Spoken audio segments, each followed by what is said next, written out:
अलग अलग स्कूल्स ने स्पाईवेयर को 2 समूहों में बांटा है। स्कूल्स? तो क्या स्पाईवेयर को वर्गीकृत करने का काम संस्थानों का है?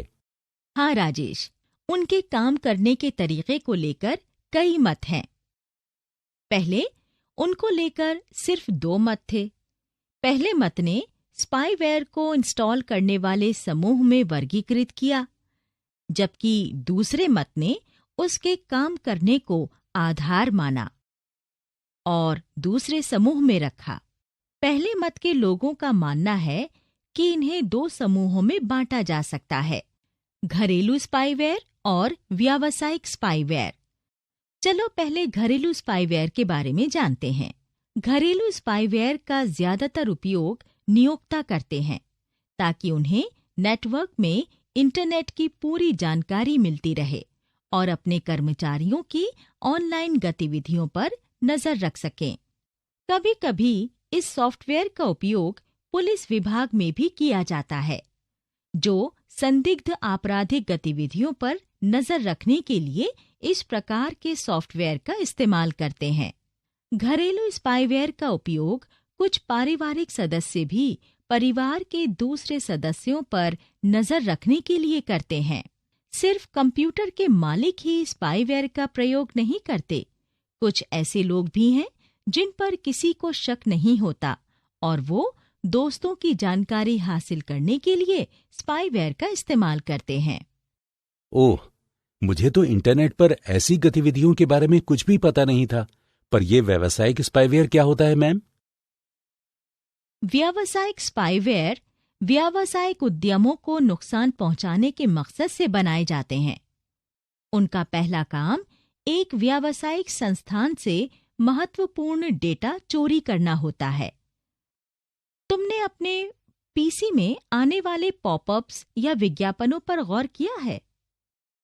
उनमें से ज्यादातर में व्यावसायिक स्पाईवेयर होता है, जो मासूम उपयोगकर्ताओं को उनके मार्केटिंग एंटरप्राइजेस से सामान खरीदने के लिए उकसाता है, जबकि ज्यादातर हमें उनकी जरूरत नहीं होती, पर कुछ लोग इनके जाल में फंस जाते हैं। अगर कभी तुमने ऑनलाइन एजेंसियों के जरिए इंटरनेट पर वस्त्र खोजे, तो उसके बाद तुम्हारे सिस्टम पर कई तरह के वस्त्रों के विज्ञापन आने लगेंगे। तमाम मार्केटिंग एजेंसीज इन स्पाईवेयर को बनाती हैं ताकि वो ग्राहकों की पसंद को जान सकें।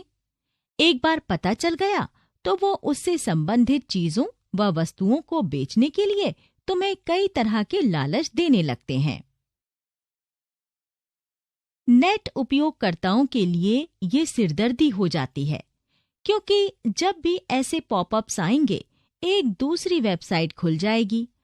असल में ये व्यावसायिक स्पाईवेयर का ही परिणाम है, जिसे एडवेयर के नाम से भी जाना जाता है। दूसरे शब्दों में अगर कहें तो इन एडवेयर या वेब बग्स का प्रयोग कंपनियां हमारी इंटरनेट ब्राउजिंग गतिविधियों पर नजर रखने के लिए करती हैं। इस प्रक्रिया में ऐसी कंपनियां शामिल होती हैं जो हमारे ऑनलाइन कार्यों पर नजर रखती हैं और इसे बाजार में मौजूद लोगों को बेच देती हैं। फिर वो हमें वैसे ही विज्ञापन दिखाने लगते हैं जो हमारी पसंद से मिलता जुलता हो और जो हमने इंटरनेट पर खुद देखा हो।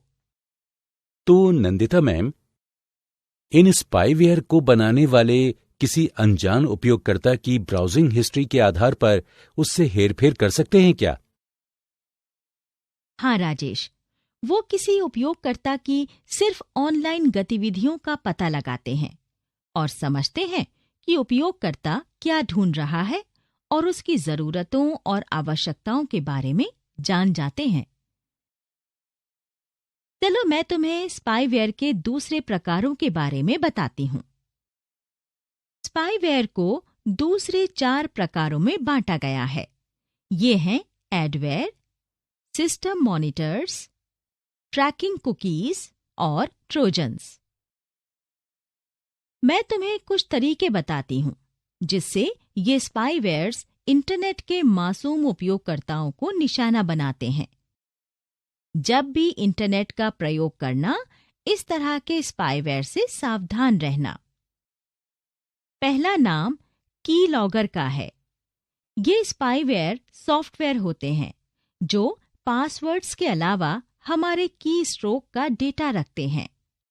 हम जिस भी वेबसाइट पर जाते हैं उसका एड्रेस इंटरनेट URL या यूनिफॉर्म रिसोर्स लोकेटर में दर्ज होता है।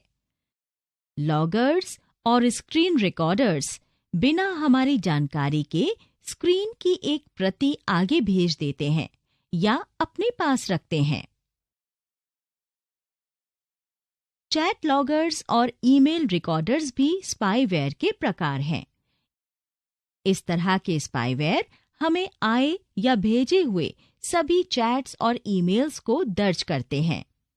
वो हमारे ईमेल अकाउंट या चैट मेल से कीमती जानकारी चोरी कर सकते हैं। पीसी हाईजैकिंग सॉफ्टवेयर का प्रयोग हमारे कनेक्शन और इंटरनेट सेवा प्रदाता का उपयोग कर हजारों ईमेल भेजने के लिए किया जाता है।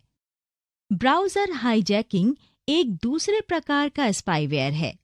कभी-कभी ब्राउज़र हाईजैकिंग सॉफ्टवेयर का उपयोग हमारे पसंदीदा फोल्डर में शॉर्टकट बनाकर किसी वेबसाइट पर ज्यादा लोगों को लाने के लिए किया जाता है। Modem hijacking software internet connection वाले किसी मोबाइल फोन के डायलर में पहुंचने के लिए बनाया गया है।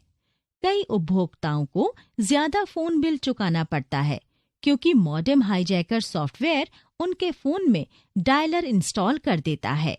इस तरह के स्पाईवेयर आमतौर पर ग्राहकों से किसी ईमेल में आए अनजान अटैचमेंट पर क्लिक करने के लिए कहते हैं और फिर वो सिस्टम में घुसपैठ कर लेते हैं। इसका मतलब स्मार्टफोन का उपयोग करना भी सुरक्षित नहीं है मैम? अगर हम पूरी सावधानी ना बरतें तो स्मार्टफोन भी सुरक्षित नहीं है।